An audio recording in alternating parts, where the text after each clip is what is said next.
ખેડાના નડિયાદમાં ગીતા મંદિર ખાતે આજે વહેલી સવારથી જ ઉત્સવનો માહોલ જોવા મળ્યો હતો। પાટોત્સવના પ્રારંભે ગીતા માતાની વિશેષ પૂજા અર્ચના કરવામાં આવી હતી। ત્યારબાદ પરંપરાગત રીતે નૂતન ધજાનું પૂજન કરી હર્ષોલ્લાસ સાથે મંદિરના શિખર પર ધજારોહણ કરવામાં આવ્યું હતું। આ પ્રસંગે ઉપસ્થિત ભક્તોએ મહાઆરતીનો લાભ લઈ ધન્યતા અનુભવી હતી। વડોદરા ગીતા મંદિરના માર્ગદર્શન હેઠળ નડિયાદમાં આ પરંપરા છેલ્લા 59 વર્ષથી અવિરત ચાલી રહી છે।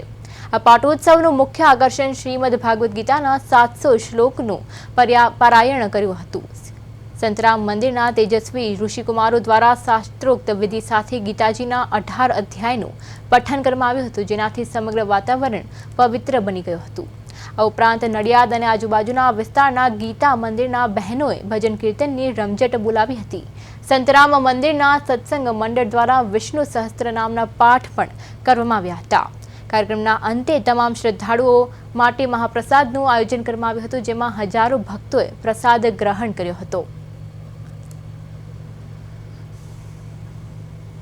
નડિયાદમાં શ્રી ગીતા મંદિર નડિયાદનો પાટોત્સવ છે।